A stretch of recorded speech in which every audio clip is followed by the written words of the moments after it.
नमस्कार दोस्तों, स्वागत है आपके अपने चैनल आईएएस एनालिसिस में। गांधी जी ने असहयोग आंदोलन के दौरान कहा था कि हिंदुओं और मुसलमानों के बीच जो एकता देखने को मिली वैसी एकता शायद कभी देखने को ना मिले। लेकिन 100 साल के बाद पहली बार ऐसा लग रहा है कि कश्मीर की वादियों ने न केवल अपने दर्द को बल्कि पूरे हिंदुस्तान के गुस्से को अपनी हवाओं में समेट लिया है।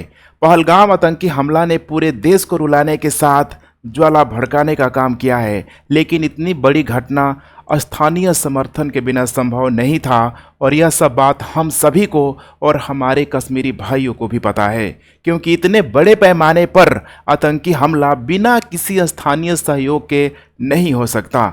एनआईए के द्वारा, भारतीय जांच एजेंसियों के द्वारा इस हमले के पीछे की सच्चाई को उजागर करते हुए पाया गया कि करीब 15 स्थानीय कश्मीरी नागरिकों ने आतंकियों की मदद की, जिन्हें ओवरग्राउंड वर्कर्स भी कहा जाता है। वहीं इजराइल ने दावा किया है कि हमास कनेक्शन भी इसमें शामिल है। तो चलिए टॉपिक को शुरू से शुरू करते हैं ताकि आप लोग इन सारे डायमेंशन को विस्तार से समझ पाए। नए लोग हैं तो चैनल को सब्सक्राइब जरूर कर लीजिए। सबसे पहले बात करते हैं पहलगाम हमले का सच क्या हुआ था। बात कर रहे हैं हम लोग बैसरन घाटी की। मैप के माध्यम से आप लोग समझने की कोशिश कीजिए। बैसरन घाटी जो पहलगाम के अनंतनाग जिले में स्थित है, जिसे देखा जाए तो अक्सर इसके शानदार दृश्यों के लिए, जैसे कि आप लोग यहाँ पे देख पा रहे हैं कितना शानदार एक मतलब कह सकते हैं कि जो मनोरम जो दृश्य है, इसके वजह से इसको मिनी स्विट्जरलैंड भी कहा जाता है। पहलगाम से जो इसकी दूरी है, जैसे कि यहाँ पे आप लोग देखने का प्रयास करें, यही है पहलगाम।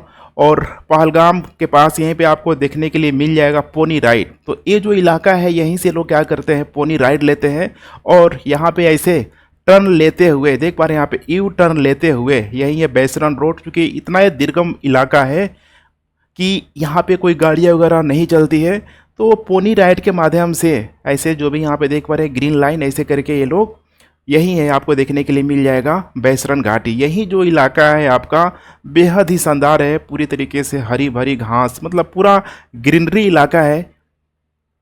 लेकिन होता क्या है कि बहुत सारा यहाँ पे, ठीक है, जो दुर्गम इलाका है, पूरा जो ग्रीन आपको यहाँ पे दिखाई दे रहा है, इतना आसान नहीं है, ठीक है, बहुत ही कॉम्प्लिकेटेड है।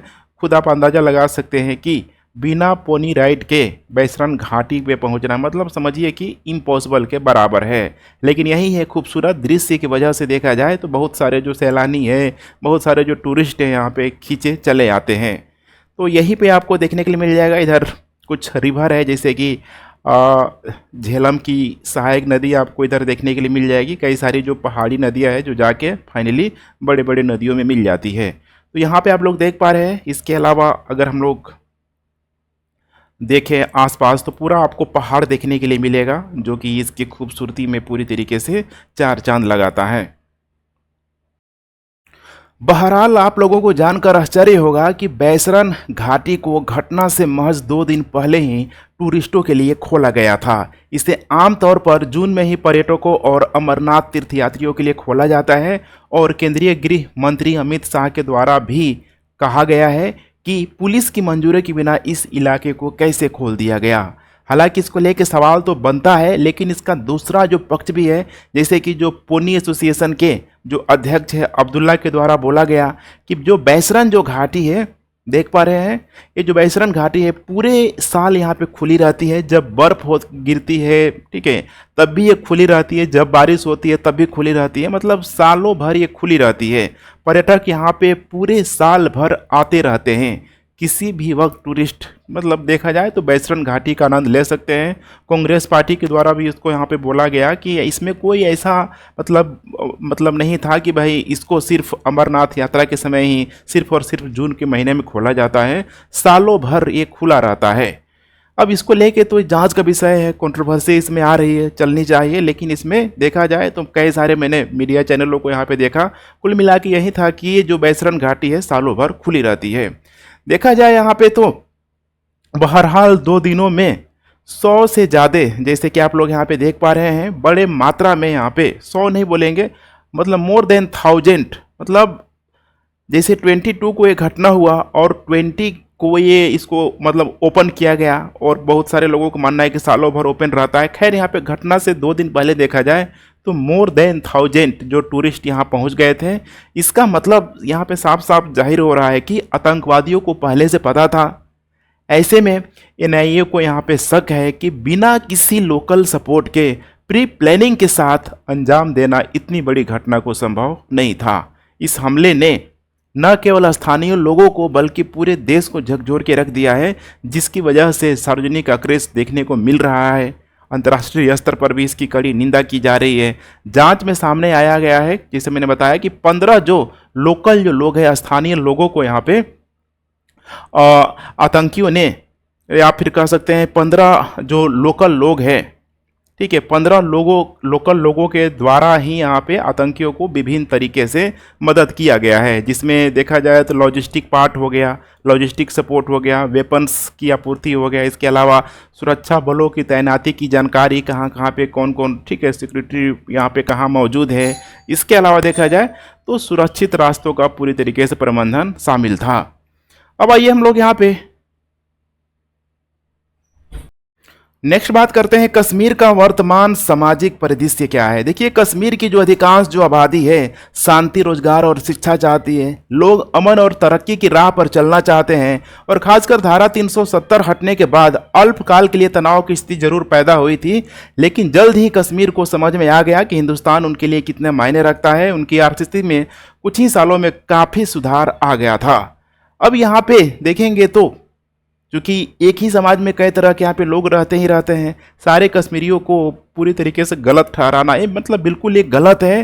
क्योंकि वहाँ के अभी भी कुछ जो मतलब युवा जो लोग हैं, जिनके ऊपर पूरी तरीके से आज़ादी का भूत सवार है, कई बार वे गलत रास्ते पे पड़ जाते हैं, जिसके वजह से देखा जाए तो इस तरह की घटनाएं सामने आती है। ऐसे में यह जरूरी हो जाता है कि सरकार के साथ वहाँ के जो भी स्थानीय लोग भी हैं, कश्मीरी जो भी यहाँ पे भाई लोग हैं, वे भी इसको लेके सख्त से सख्त यहाँ पे कदम उठाए, खासकर उन सभी लोगों को दंडित करें जो इस तरह की गतिविधियों में शामिल है, ताकि भविष्य में ऐसी घटनाएं दोबारा ना हो और कश्मीर हमेशा से भारत का स्वर्ग बना रहे। अब आइए बात करते हैं यहाँ पे ओवरग्राउंडर वर्कर्स की भूमिका क्या होती है। तो देखिए, ओवरग्राउंडेड जो वर्कर्स होते हैं वे वही स्थानीय लोग हैं जो आतंकियों को इनडायरेक्टली पूरी तरीके से सपोर्ट करते हैं। जैसे कि वे लोग सीधे तौर पर आतंकी गतिविधियों में शामिल नहीं होते हैं, लेकिन जो उनका सपोर्ट है आतंकियों के लिए बिल्कुल ही एक लाइफ लाइन की तरह काम करता है। जैसे कि लॉजिस्टिक सपोर्ट हो गया, इसमें आतंकवादियों को छिपने के लिए सेफ हाउस हो गया, ट्रांसपोर्ट वाहन हो गया, या फिर सुरक्षित रास्तों की व्यवस्था कराना। वैसे ही यहाँ पे संचार व्यवस्था है, जैसे कि स्थानीय मोबाइल नंबर हो गया, सिम कार्ड हो गया, इसके अलावा सुरक्षित संचार यहाँ पे सब यहाँ पे उपलब्ध कराना। हथियार और विस्फोटक है, जैसे कि आतंकियों को बंदूकें और विस्फोटक सामग्री की आपूर्ति कराना। वैसे ही यहाँ पे खुफिया जानकारी है, जो कि ठीक है एक तरीके से कह सकते हैं कि जो सुरक्षा बलों की तैनाती को लेके टूरिस्ट स्पॉट की स्थिति के बारे में रियल टाइम जानकारी देना, कब कब यहाँ पे कौन सी यहाँ पे गतिविधियाँ हो रही है। इसके अलावा नेविगेशन सबसे इम्पोर्टेंट है, क्योंकि पहाड़ी इलाकों में आतंकियों को रास्ता दिखाना और अंजाम के बाद निकास की योजना बनाना, सुरक्षित उन्हें देश से बाहर निकाल देना, ये बहुत मायने रखता है। क्योंकि उतने दुर्गम इलाकों में, अभी आप लोगों को मैंने दिखाया मैप में कि सैटेलाइट भी पूरी तरीके से फेल हो जाता है, लेकिन स्थानीय लोगों को सभी प्रकार के रास्तों की जानकारी होती है। देखा जाए तो इन ओवरग्राउंड वर्कर्स के बिना आतंकी इतने बड़े पैमाने पर हमला नहीं कर सकते थे। यह समझना जरूरी भी है कि ये लोग भी उतने दोषी हैं जितने कि आतंकी, क्योंकि उनकी सहायता के बिना इतना बड़ा जो अटैक था पॉसिबल नहीं था। अब यहाँ पे हम लोग बात करते हैं कश्मीर में ही ऐसी घटनाएं क्यों होती है। हो सकता है इस चीज़ को लेके कुछ लोग तर्क दे कि मैं मुस्लिमों को टारगेट कर रहा हूँ। देखिए, आप लोगों को समझना होगा कि भारत के अन्य भागों में भी कई सारे टूरिस्ट स्पॉट्स हैं, जैसे साउथ हो गया, इसके अलावा नॉर्थ ईस्ट हो गया, बड़े मात्रा में भी यहाँ पे टूरिस्ट लोग जाते ही जाते हैं। खासकर अगर हम लोग यहाँ पे दक्षिण भारत की बात कर लें, कर्नाटक, केरल, तमिलनाडु में, इन राज्यों का इसलिए नाम ले रहा हूँ कि यहाँ पे भी मुस्लिम कम्युनिटी की अच्छी खासी जनसंख्या है, लेकिन वहाँ आपको ऐसी घटनाएं देखने को नहीं मिलती है, क्योंकि वहाँ स्थानीय समर्थन की कमी है, लोकल सपोर्ट की कमी है। और ऐसे ही उदाहरण देखेंगे तो उत्तर भारत के कई सारे राज्यों में भी आपको देखने के लिए मिलेगा ही मिलेगा।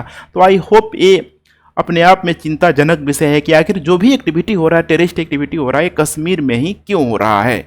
इसके अलावा देखा जाए तो कश्मीर में कुछ लोग खासकर युवा वर्ग का यहाँ पे ब्रेन वॉश किया जाता है, रेडिकलाइजेशन आइडियोलॉजी को उनके अंदर डाला जाता है, ट्रेन किया जाता है। देख पा रहे हैं यहाँ पे पहले ये सब गतिविधियाँ खूब होती थी ताकि वे आतंकियों को पूरी तरीके से मदद कर सकें, क्योंकि यहाँ पे बिना ट्रेन के सोचिए आम आदमी ऐसे विभत्स कृत्य को इतने ब्रूटली मतलब कोई यहाँ पे अंजाम नहीं दे सकता है अगर कुछ एक्सेप्शन को छोड़ दिया जाए तो। इसीलिए यहाँ पे जांच एजेंसियों ने सख्ती बरतते हुए 10 आतंकियों के घरों को पूरी तरीके से यहाँ पे ध्वस्त कर दिया। जहाँ जहाँ पे भी शक कराया, संदेह कराया, जिनके भी तार जुड़े थे, देख पा रहे हैं इस पर बुलडोजर नहीं सीधे यहाँ पे ब्लास्ट कर दिया गया। हमले के पीछे का नेटवर्क, अभी आप लोगों ने सुना हुआ था कि हमले के बाद द रेजिस्टेंस जो फ्रंट है इसने स्वयं इसकी यहाँ पे जिम्मेदारी ली, जो कि देखा जाए तो लश्कर तैयबा के द्वारा ही संचालित होता है। अभी बताने की ज़रूरत नहीं है कि लश्कर तैयबा को पाकिस्तान और उसकी सेना का संरक्षण प्राप्त है, पूरी दुनिया जानती है। लेकिन भारत के दबाव में द रेजिस्टेंस फ्रंट ने यू टर्न लेते हुए कहा कि इसके पीछे पाकिस्तानी सेना नहीं बोला हुआ है, ठीक है, गलती टाइप हो गया। यहाँ पे सीधे सीधे वो भारतीय एजेंसियों को, ठीक है, जिम्मेदारी ठहरा दिया है कि भारतीय एजेंसियों में कहीं ना कहीं लूप होल है। तो वैसे में देखा जाए तो पहले तुमने क्या किया, जिम्मेदारी लिया, पहले तुमने हीरो बन के आकर भाई देखो भाई पूरी दुनिया को दिखाना है। अब जब पूरे वर्ल्ड से जब यहाँ पे पाकिस्तान में प्रेशर जा रहा है तो अब तुम क्या कर रहे हो, पूरी तरीके से उसको मतलब खुद एक होता है ना कि तुमने पहले जिम्मेदारी ली, अब फिर अब तुम अपनी जिम्मेदारी से मुकर रहे हो। तो बहुत सारा यहाँ पे देखा जाए तो कुछ न कुछ यहाँ पे अंदर खिचड़ी पकते हुए आपको भी नजर आ रहा होगा। अब यहाँ पे देख पा रहे हैं इस हमले की जो साजिश जो की गई थी मुजफ्फराबाद और कराची में बैठ के, जो मुजफ्फराबाद यहीं पे आपको एलओसी लाइन भी देखने के लिए मिल जाएगा, इधर कुपवारा ऐसे, ठीक है, कुछ इस टाइप का आपको एलओसी लाइन देखने के लिए मिल जाएगा। ये है कुपवारा, बारामूला, पूंछ, राजौरी, ये सब बहुत ही हाईली सेंसिटिव एरिया है। और यहाँ पे देख पा रहे हैं पुलवामा है, यहीं पे अनंतनाग है, और दोनों ही बिल्कुल यहाँ पे देखेंगे ना, यहाँ पे बिल्कुल बॉर्डर में यही आपको देखने के लिए मिल जाएगा पहलगाम, ठीक है। तो यहाँ पे बताया जा रहा है कि मुजफ्फराबाद में और कराची में बैठ के यहाँ पे जो भी हैंडलर्स थे जो पूरी तरीके से इसको, ठीक है, प्री प्लानिंग के साथ अंजाम देने की यहाँ पे कोशिश कर रहे थे, इन्हीं सारे जगहों पे उसका प्री प्लानिंग किया गया था। इसके अलावा पीओके में सेफ हाउस और ट्रेनिंग कैंप का इस्तेमाल देखा जाए तो इस हमले की योजना को लेके किया गया था और आतंकियों को पूरी तरीके से ट्रेनिंग देने के लिए किया गया था, क्योंकि इतना ट्रेनिंग के बिना इतने बड़े अंजाम को कोई नहीं दे सकता है। इसके अलावा देखा जाए तो जो भी यहाँ पे फंडिंग वगैरह देख पा रहे हैं, हवाला नेटवर्क और क्रिप्टो करेंसी ट्रांजेक्शन के जरिए ओवर ग्राउंड वर्कर्स को फंडिंग दी गई थी, क्योंकि जो भी लोकल सपोर्ट है, ओवर ग्राउंड वर्कर्स जो है बिना ये तो पैसा का काम करने वाले हैं नहीं। तो यहाँ पे बताया जा रहा है कि जो हवाला नेटवर्क है, आप लोगों को पता है कि हवाला जो नेटवर्क, इसमें कोई बैंक के द्वारा ट्रांजैक्शन नहीं होता है, जबकि बीच में कई सारे दलाल होते हैं, बिचौलिया होते हैं, वे ही यहाँ पे इलीगल तरीके से पैसे को भेजते हैं। इसके अलावा क्रिप्टो करेंसी भी बिना किसी बैंक के सीधे एक मतलब व्यक्ति से दूसरे व्यक्ति को डिजिटल मुद्रा यहाँ पे हस्तांतरित करने की अनुमति देता है, जिसके वजह से इसको ट्रैक करना बहुत ही मुश्किल होता है। अब आइए बात करते हैं हम लोग जांच की वर्तमान स्थिति क्या है। देखिए यहाँ पे एनआईए ने इस मामले को पूरी तरीके से अपने हाथ में ले लिया, इतना सेंसिटिव मामला बन गया है पूरे के पूरे, ठीक है, मतलब देश समझिए कितना आक्रोश में है, गुस्से में है। इसके अलावा देखा जाए तो यूएपीए के तहत ठीक है नया एफआईआर यहाँ पे दर्ज किया गया है। अभी तक 15 में से केवल 3 संदिग्धों को पकड़ा गया है, जिसमें से 10 के मतलब जो घर है पूरी तरीके से ब्लास्ट करके उड़ा दिया गया है। बाकी अभी भी देखा जाए तो 12 की तलाश में बड़े पैमाने पर सर्च ऑपरेशन और छापेमारी चल रही है। इसके अलावा पकड़े गए संदिग्धों से पूरी तरीके से पूछताछ की जा रही है, ताकि क्रॉस बॉर्डर लिंक्स और पूरी की पूरी जो चैन है, मतलब जड़ को ही यहाँ पे ख़त्म करो। तो बिल्कुल ही भारत सरकार भी एक्शन में है या नहीं, ये भी पूरी तरीके से एक्शन है। यहाँ पे नाम देख पा रहे हैं आप लोग, आदिल हुसैन बहुत चर्चा में है। माना जा रहा है कि यही है पहलगाम में जो भी यहाँ पे आतंकी जो हमला हुआ है उसका मास्टरमाइंड यही है, चूँकि ये पहलगाम का जो एरिया है, ठीक है, वहीं से इसने अपना ग्रेजुएशन वगैरह किया अनंतनाग से। तो पहलगाम का जो इसको चप्पा चप्पा पता है कि कौन क्या है, यहाँ पे क्या है, कैसे यहाँ पे प्लानिंग करना है, तो बड़े यहाँ पे टारगेट के रूप में यहाँ पे मौजूद है, ठीक है। अनंतनाग से सोचिए ग्रेजुएशन किया हुआ है, खुद सोचिए 2018 से ही ये आदिल जो हुसैन है वहाँ से गायब हो गया है। छात्रों को वहीं पे ये पढ़ाता था, अनंतनाग में मास्टर भी इसको कहा जाता था। और आदिल हुसैन के ठिकाने को लेके मतलब बताया जा रहा है कि सरकार ने भारी भरकम इनाम रखा हुआ है कि जो भी इसकी ठिकाना बता देगा, ठीक है, उसको यहाँ पे इनाम दिया जाएगा। अब बात करते हैं यहाँ पे सुरक्षा बलों की कार्रवाई को लेके। देखिए जम्मू कश्मीर में बड़े पैमाने पर यहाँ पे सुरक्षा ऑपरेशन चलाया जा रहा है। संदिग्ध आतंकियों और ओवरग्राउंड वर्कर की संपत्तियों को यहाँ पे सीज और ध्वस्त किया जा रहा है। इस बार मैंने बताया कि जेसीबी के बजाय सीधे ही विस्फोटक का इस्तेमाल करके उन ठिकानों को उड़ा दिया जा रहा है, क्योंकि एजेंसियों का मानना है कि यह आतंकी अड्डे था जहां हमले की साजिश रची जाती थी। करीब 1500 लोगों को हिरासत में अभी तक लिया गया है और इतना तेजी से त्वरित रूप से कार्रवाई हो रही है। देखिए यहाँ पे क्या हो रहा है, लेकिन गवर्नमेंट के पास एक चैलेंज जरूर है। अभी जस्ट 3 जून के आसपास यहाँ पे अमरनाथ की यात्रा शुरू होने वाली है, तो अमरनाथ की यात्रा से पहले सुरक्षा व्यवस्था को और अधिक सख्त किया जाए, निगरानी बढ़ाया जाए, ताकि इस रेडिकलाइजेशन जैसे मुद्दों को यहाँ पे रोका जा सके। इसके अलावा देखा जाए तो राजनीतिक और कूटनीतिक प्रक्रिया, ठीक है, भारत का भी पिक पे चल रहा है। प्रधानमंत्री नरेंद्र मोदी और गृह मंत्री अमित शाह ने आश्वासन दिया है कि आतंकियों और उनके समर्थकों को सजा दी जाएगी। कल ही मन की बात में, ठीक है, लंबा चौड़ा यहाँ पे आतंकियों को लेकर लगभग 3-4 मिनट, ठीक है, नरेंद्र मोदी हमारे देश के प्रधानमंत्री उसी में, ठीक है, बहुत ज़्यादा क्रिटिसाइज किए। इसके अलावा अंतर्राष्ट्रीय स्तर पर पाकिस्तान की भूमिका को यहाँ पे उजागर किया जा रहा है। ये बहुत अच्छा प्रयास है। कूटनीतिक प्रयासों के तहत भारत दुनिया को यह दिखा रहा है कि यह हमला पाकिस्तान प्रायोजित था। इसके अलावा स्थानीय आबादी, खासकर कश्मीरी युवाओं पर निगरानी बढ़ा दी गई है, ताकि भविष्य में रेडिकलाइजेशन, कट्टरपंथी जैसे मुद्दों को यहाँ पे रोका जा सके। अब हो सकता है कि कश्मीरी युवाओं पर निगरानी बढ़ाई गई है, तो देखिए ये शॉर्ट टर्म के लिए हो सकता है, उनको समस्या हो, पूछताछ की जाए, थोड़ा बहुत, ठीक है, ये सब चलते ही रहता, टॉर्चरस यहाँ पे चलेगा ही चलेगा। लेकिन यहाँ पे लॉन्ग टर्म देखिए, आने वाले दिनों में अगर वे लोग खुद ही एक्टिव हो जाए, सोचिए अगर उस टेररिज्म जैसे चीज़ों को अगर लोकल सपोर्ट ना मिले तो इतना आसान नहीं है कि उन दुर्गम इलाकों में वैसे कोई बाहर से आए और, ठीक है, इतना बड़ा कांड करके चला जाए। इसके अलावा एक बड़ा एंगल आ रहा है हमास कनेक्शन और अलार्मिंग पैटर्न। तो आप लोग यहाँ पे देख पा रहे हैं, लेटेस्ट खबरों के मुताबिक देखेंगे तो इजराइल ने खुलासा किया है कि हमास के कुछ नेता जो हैं पाकिस्तान अधिकृत कश्मीर के मुजफ्फराबाद में पाकिस्तानी आतंकी समूहों से मिले हुए थे। पहलगाम हमलों में चूंकि आतंकियों के पास बॉडी कैमरा था, देख पा रहे हैं यहाँ पे कैसे, मतलब उनके कैप में बताया जा रहा है, गन में बताया जा रहा है कि बॉडी कैमरा था। तो इतना बड़ा यहाँ पे मतलब घटना है, इस तरीके से उसको अंजाम दिया जा रहा है, सारी की सारी उस विभत्स, मतलब समझ रहे हैं, मतलब सोच के डर लग जा रहा है कि उसको पूरा का पूरा रिकॉर्ड किया गया होगा और रिकॉर्ड किया गया है। यह पैटर्न 2023 के इजराइल हमले से मिलता जुलता है, जहां हमास ने ही ऐसे ही किया था। यह दर्शाता है कि जो आतंकी जो समूह है एक दूसरे के साथ तकनीक और रणनीति साझा कर रहे हैं, जो भारत के लिए, खासकर पूरे विश्व के लिए एक गंभीर खतरा है।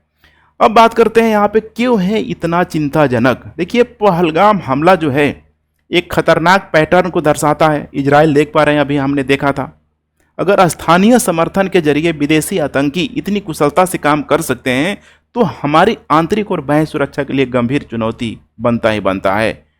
हालांकि यहाँ पे देखा जाए तो ओवरग्राउंड वर्कर्स जो लोकल सपोर्ट है, आतंकियों की लाइफलाइन है, अगर स्थानीय स्तर पर इस समर्थन को खत्म कर दिया जाए, डिस्ट्रॉय कर दिया जाए, और हो ही रहा है, देख पा रहे हैं ना कितनी बड़े मात्रा में रोजगार वहाँ के लोगों को मिल रहा है। पहले पत्थर फेंकने के लिए 4-5 हज़ार 10 हज़ार मिलते थे, अब लोग वहाँ पे 30-40 हज़ार 50 हज़ार रुपये, मतलब एक आम आदमी वहाँ पे टूरिज्म से ही कमा रहा है। तो खुद सोचने वाली बात है ना कि वो काम क्यों करेगा। सब कोई अमन चैन शांति, मतलब सब कोई जीना चाहता है। तो यहाँ पे अब जरूरी है कि ऐसी चीज़ें ना हो, इसीलिए यहाँ पे जितना हो सके स्थानीय समर्थकों पर सख्त कार्रवाई किया जाए, लोकल लोग इनको पूरी तरीके से बॉयकॉट करें। जैसे पता चलता है कि कुछ ऐसी एक्टिविटी यहाँ पे हो रही है, उसके खिलाफ पुलिस कंप्लेन किया जाए। बहुत सारा, ठीक है, खुफिया एजेंसी है वहाँ पे, ठीक है, इन सारे चीज़ों को बिना उनकी आइडेंटिटी को उजागर किए हुए वैसे लोगों को टारगेट किया जा सकता है। इसके अलावा डी रेडिकलाइजेशन प्रोग्राम को बढ़ावा देना, कम्युनिटी पुलिसिंग और रणनीतिक खुफिया जानकारी को मजबूत करना, जितना हो सके कम्युनिटी पुलिसिंग, मतलब पुलिस जो है वहाँ के लोगों से, ठीक है, घुले मुले, क्रॉस बॉर्डर आतंकी नेटवर्क को पूरी तरीके से नष्ट करना। नेक्स्ट यहाँ पे निष्कर्ष में हम लोग क्या देख सकते हैं, तो देखिए पहलगाम हमला न केवल एक सुरक्षा विफलता है, बार बार इसको ठीक है अपोजिशन पार्टियों के द्वारा कई सारे लोगों के द्वारा ठीक है इस मुद्दे को उठाया भी जा रहा है कि गवर्नमेंट फेल हुई है, गवर्नमेंट इसकी जिम्मेदारी ले। लेकिन दूसरी तरफ आपको ये भी समझना होगा कि कितना भी आप सेफ एंड सिक्योर क्यों नहीं कर लेते हैं, ठीक है, वो ऐसे दुर्गम इलाका है कि वहाँ ये सब होगा ही होगा। हालांकि एक चीज़ तो प्रश्न मतलब जरूर यहाँ पे उठता है कि इसमें ठीक है गवर्नमेंट को मतलब आके एक प्रेस कॉन्फ्रेंस के माध्यम से इन सारी चीज़ों को यहाँ पे क्रिस्टल क्लियर करना चाहिए, क्योंकि बार बार ये ठीक है क्रिटिसिज्म का दौर चलते रहेगा, क्रिटिसाइज यहाँ पे किया ही जाएगा और मेरे ख्याल से बनता भी है। दूसरी तरफ देखा जाए तो बल्कि एक चेतावनी भी है, हमें अपनी आंतरिक और बाह्य सुरक्षा को और यहाँ पे मजबूत करना होगा। एनआईए और अन्य एजेंसियां इस नेटवर्क को पूरी तरह उखाड़ फेंकने के लिए काम कर रही है। हालांकि अभी देखा जाए तो खुद यहाँ पे हमारे गृह मंत्री के द्वारा भी बोला गया है कि इस मामले में एनआईए भी पूरी तरीके से ठीक है मतलब कुछ भनक ही यहाँ पे नहीं लग पाया। सोचिए अभी हाल ही में अमरनाथ जैसे मतलब बड़े समझ रहे आयोजनों से पहले सुरक्षा व्यवस्था को पुख्ता करना बहुत ज़रूरी है ताकि भविष्य में ऐसी घटनाएं ना हो। यह हमला हमें यह भी सिखाता है कि आतंकवाद के खिलाफ लड़ाई में हमें एकजुट रहना होगा, ठीक है, मतलब होता है ना कि भारतीय एकता जिंदाबाद, तो वो ये बहुत ज़रूरी है यहाँ पे।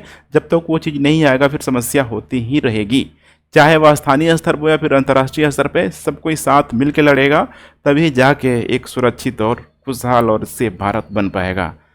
चलिए फ्रेंड्स, थैंक्स फॉर वॉचिंग। जय हिंद।